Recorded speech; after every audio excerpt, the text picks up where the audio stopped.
The much awaited India US deal has happened. US President Donald Trump ने कल अपने social media में post किया कि he spoke to his very good friend Indian Prime Minister Narendra Modi ji, and then the reciprocal tariff was reduced to 18%.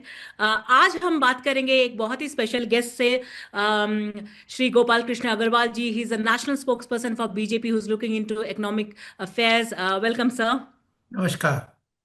Sir, एक तो बात यह है कि आप जो बोले थे जस्ट फ्यू डेज बैक वो सच हो गया.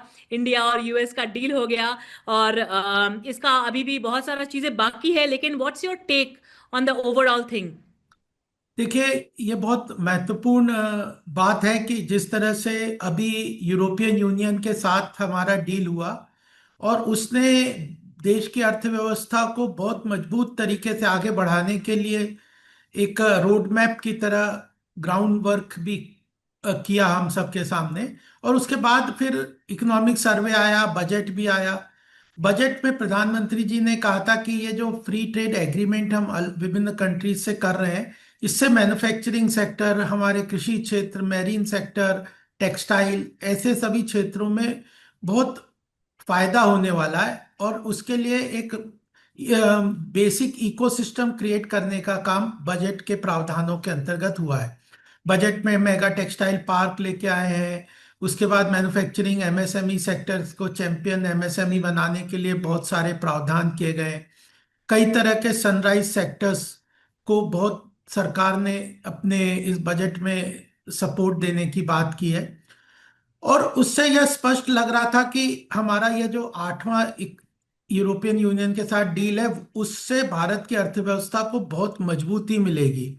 और उसके तुरंत बाद ही मुझे लगता है कि हम लोगों को, जो उस दिन भी बातचीत आपके साथ हुई थी श्रुति जी, तो उसमें यह था कि जल्दी ही हम यूएस के साथ भी डील साइन कर देंगे। और ये तो बहुत अच्छा वो लक है कि एकदम 3 दिन बाद ही ये डील साइन भी हो गई। इससे भारत एक और यूएस का जो ट्रेड है वो अपने आप में बहुत महत्वपूर्ण है। हमारा सबसे ज्यादा ट्रेडिंग पार्टनर, बड़ा ट्रेडिंग पार्टनर यूएस है। और हमारा सर्विसेज सेक्टर का बहुत बड़ा एक्सपोर्ट यूएस में होता है।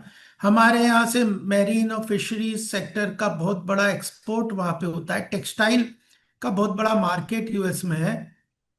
और टेक्नोलॉजी के रूप में डिफेंस के लिए और भी सारी टेक्नोलॉजी जो ट्रांसफर्स है, उनका एफडीआई हमारे यहाँ बहुत आता है। तो यूएस के साथ ये डील मुझे लगता है कि बड़ा महत्वपूर्ण तरीके से, जो ऑलरेडी सोने पे सुहागा जैसे कहते हैं, वैसा होगा। और अभी इसके डिटेल्स आएंगे। कुछ लोग कह रहे हैं कि हमने रशिया से ऑयल कहीं बंद तो नहीं कर देंगे। ऐसा कोई चीज, ऐसी बात इसमें नहीं कही गई है।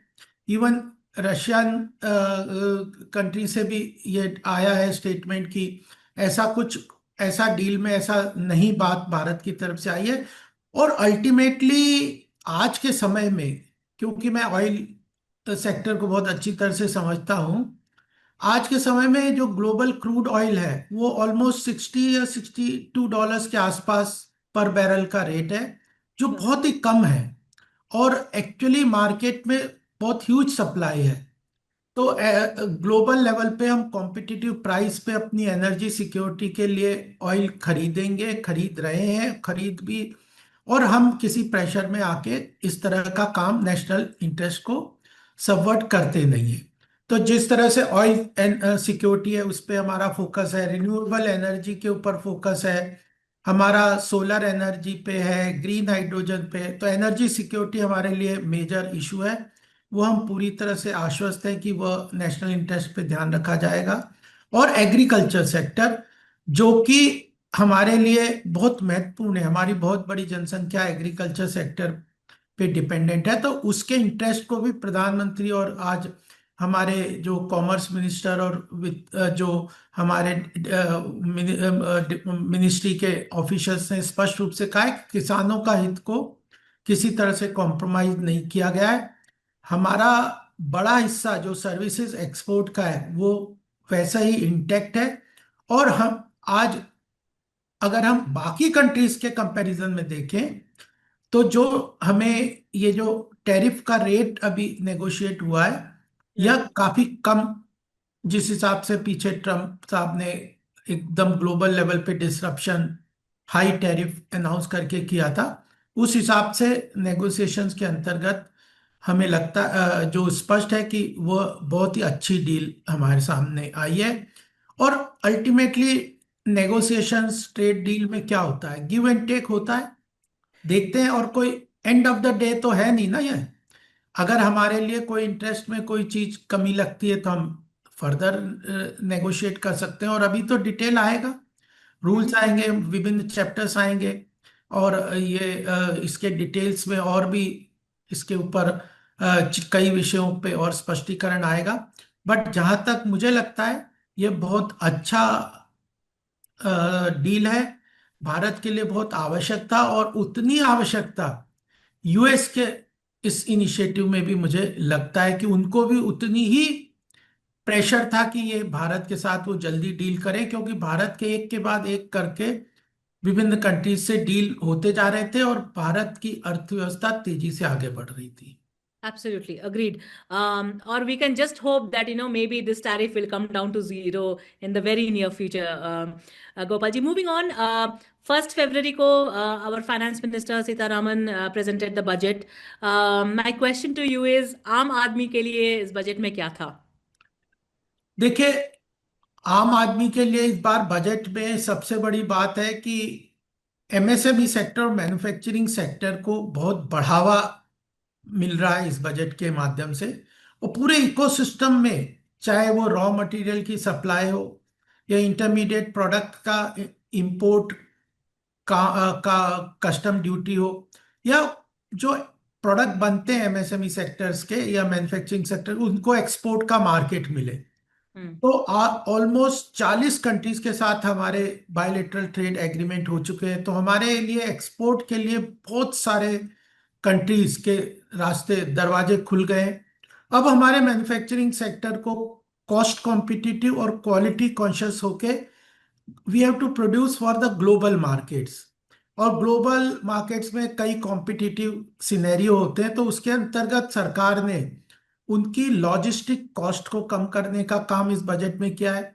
इंफ्रास्ट्रक्चर स्पेंडिंग, लोगों को लगता था कि इतने सालों से, कई वर्षों कई पिछले कुछ वर्षों में सरकार ने इंफ्रास्ट्रक्चर पे लगभग 11 लाख करोड़ का एनुअल एक्सपेंडिचर किया है, तो हो सकता है इस बार कम करेंगे। लेकिन वो सरकार ने 12.2 लाख करोड़ का कंटिन्यूअस इन्वेस्टमेंट इस साल भी प्लान किया है। तो यह डिमांड भी क्रिएट करता है, ये ईज ऑफ लिविंग भी क्रिएट करता है, road, railways, waterways, Airways, bridges. तो और वो ईज ऑफ लिविंग भी करता है और ईज ऑफ डूइंग बिजनेस भी करता है। तो एम्प्लॉयमेंट जो हमारे यहाँ बड़ा चैलेंज है, आम मिडिल क्लास के लिए सबसे बड़ा चैलेंज इस वक्त था एम्प्लॉयमेंट जनरेशन। और एम्प्लॉयमेंट जनरेशन मैन्युफैक्चरिंग सेक्टर के अंतर्गत होता है, तो उसमें सरकार ने बड़ा काम किया है। दूसरा, युवाओं के लिए इसमें बहुत ही महत्वपूर्ण अनाउंसमेंट्स हुए हैं। पूरा स्पोर्ट्स इंफ्रास्ट्रक्चर, चाहे उसमें स्टेडियम बनने हो, उसमें और एकेडमीज के लिए इंफ्रास्ट्रक्चर चाहिए, उस तरह के सारे इंफ्रास्ट्रक्चर के ऊपर सरकार ने बहुत फोकस किया है।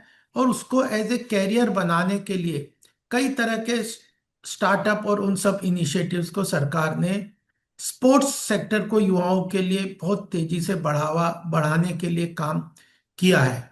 और तीसरा, यह जो है हमारे यहाँ स्टार्टअप और जो नया इकोसिस्टम बन रहा है, सनराइज सेक्टर्स जिनको कहते हैं, जो एमर्जिंग जो टेक्नोलॉजिकल सेक्टर्स हैं, जिसमें जो ग्लोबल डेटा सेंटर की बात है, न्यूक्लियर एनर्जी के लिए नए इंस्टॉलेशंस के प्राइवेट सेक्टर की बात है, स्पेस टेक्नोलॉजी के अंतर्गत जो सरकार ने टेक्नोलॉजी ट्रांसफर और पार्ट्स इंपोर्ट के लिए ड्यूटीज कम की है, उसके साथ जो ये जो वाटरवेज, 20 नए वाटरवेज हैं, 7 नए हाई स्पीड रेलवेज हैं, महिलाओं के लिए जो SHE, सेल्फ हेल्प एंटरप्रेन्योर्स के लिए सरकार ने काम किया है। किसानों के लिए विस्तार करके एक ऐप, किसान विस्तार, कृषि विस्तार करके एक नया ऐप डिजिटल उनको इंफॉर्मेशन देने के लिए काम किया है। तो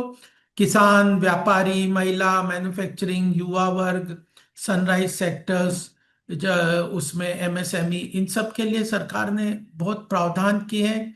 और फिस्कल डेफिसिट यानी महंगाई दर जो आम आदमी को बहुत तंग करती है, उसको भी कंट्रोल करने के लिए फिस्कल डेफिसिट जो है उसको 4.2 के टारगेट पे ही रखा है, और डेट को भी कम करने का काम किया। तो यह एक मैं वित्त मंत्री जी से कल पूछ भी रहा था कि ये जो आपके पास कौन सी जादू की छड़ी आपने यहाँ पे की है कि एक्सपेंडिचर भी आपने बढ़ा दिया 12.2 लाख करोड़ का, आपने फिस्कल डेफिसिट को भी कंट्रोल किया है, और उसके साथ आपने डेट को भी कम करने का काम किया है। और इतने सारे सेक्टर्स को, चाहे सेमीकंडक्टर सेक्टर को 40,000 करोड़ दिया, बायोफार्मा को 10,000 करोड़ का प्रावधान किया है। तो ये कैसे किया है? तो उन्होंने कहा देखिए, बेसिकली गोपाल, एफिशिएंसी इन इम्प्लीमेंटेशन है, गुड गवर्नेंस है।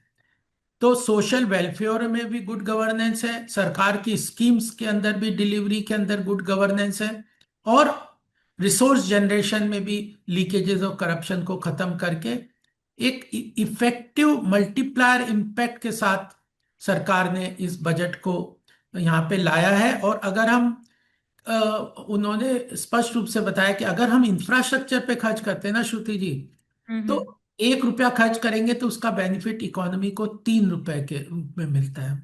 1:3 का मल्टीप्लायर इम्पैक्ट है।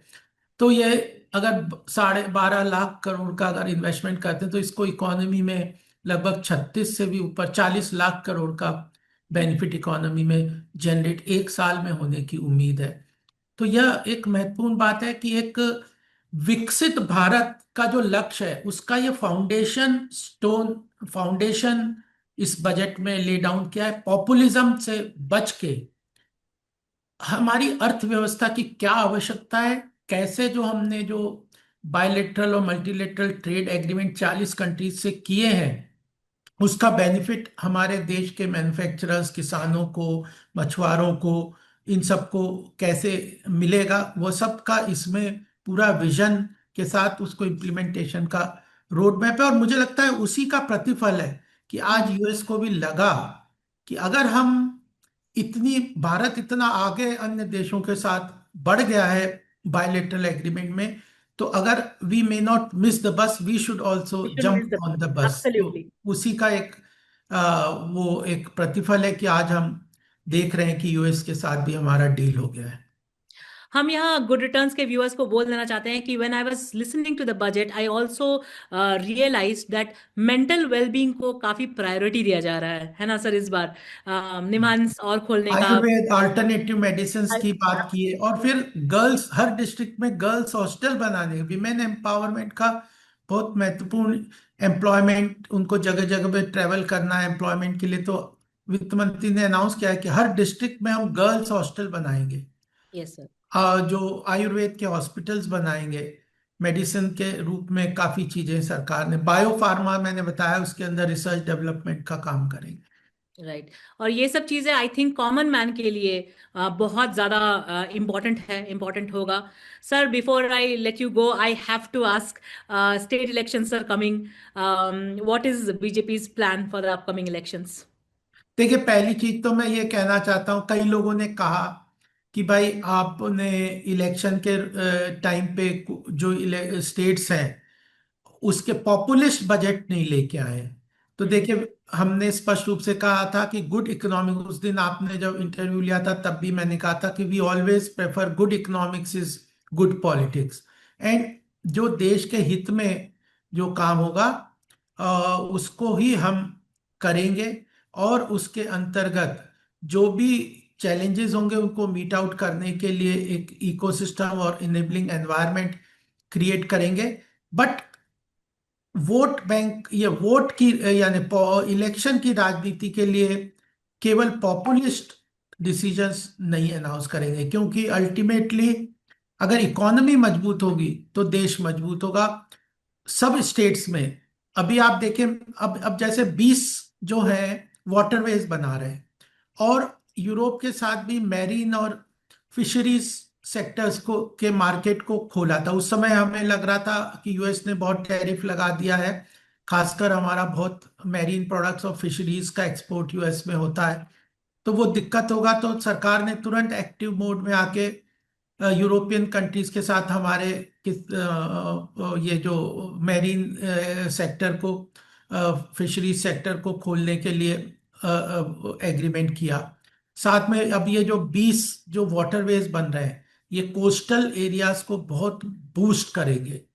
तो बैलेंस्ड डेवलपमेंट की बात करते हैं, पश्चिम बंगाल कोस्टल एरिया है, केरला है, आंध्रा है, कर्नाटक है, तमिलनाडु है, इन सब स्टेट्स में भी, और उड़ीसा है, इन सब स्टेट्स को बहुत बड़ा फायदा होगा। देखिए, हमारे यहाँ पे कोस्टल लाइन बहुत बड़ी है, समुद्र से तीनों तरफ से भारत घिरा हुआ है।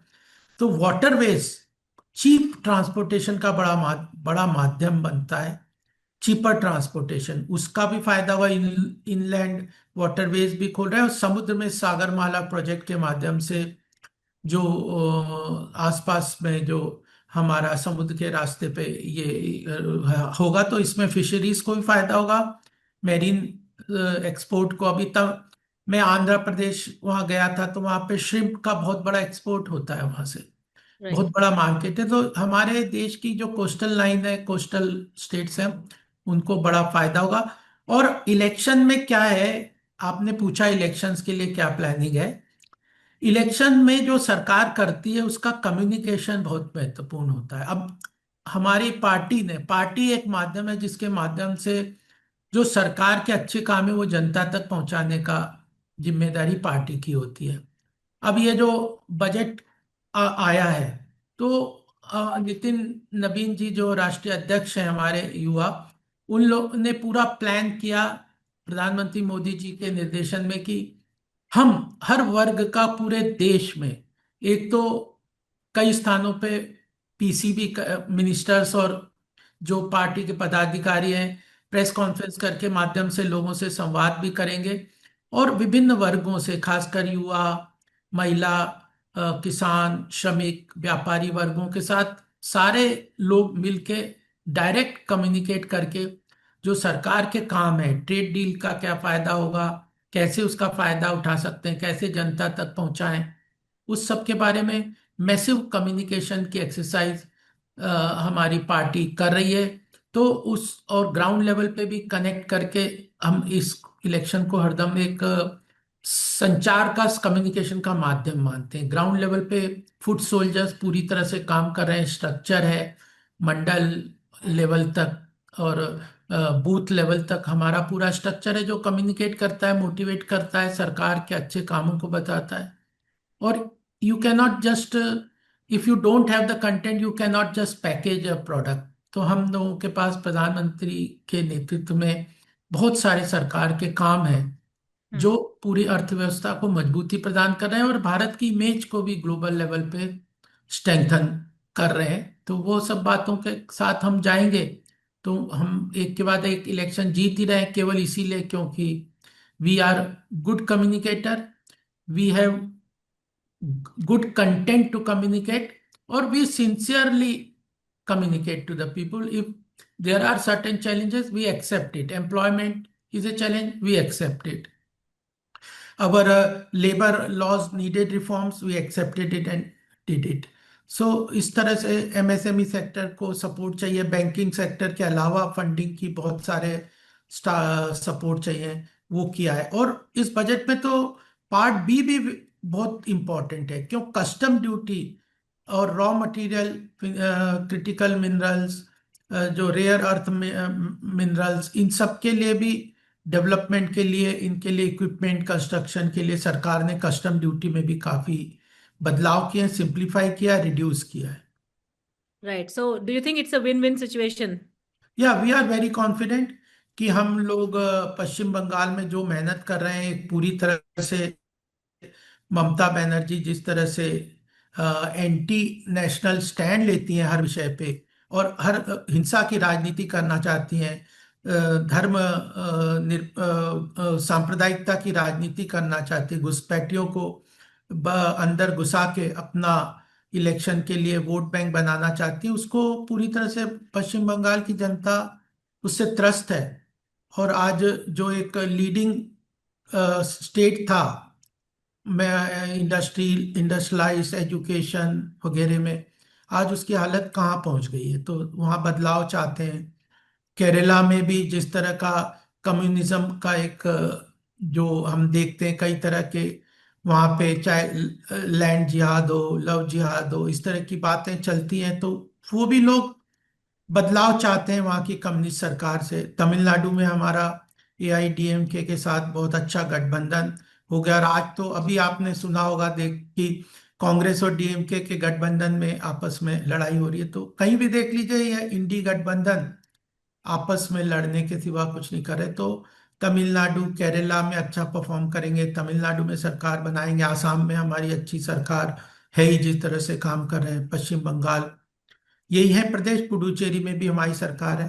तो मुझे लगता है कि जनता का सौहार्द और स्नेह हमें मिलेगा पूरी तरह से, और जो भी उनका डिसीजन होगा उसको भी हम पूरा सम्मान के साथ एक्सेप्ट भी करते हैं। ऐसा नहीं है कि कांग्रेस की तरह की जनता ने हमें किसी का बात से कुछ चैलेंज दिखाया तो हम कहेंगे कि भाई ये इंस्टीट्यूशन खराब है, जनता धोखा दे रही है, ये इस तरह की बातें हम नहीं करते। उनके साथ कम्युनिकेट करके देश को मजबूत स्थिति में ले जाने का काम करते हैं। Well let's hope for the best sir. लेकिन बहुत बहुत थैंक यू हमारे साथ जुड़ने के लिए, and wish you all the best. Thank you so much.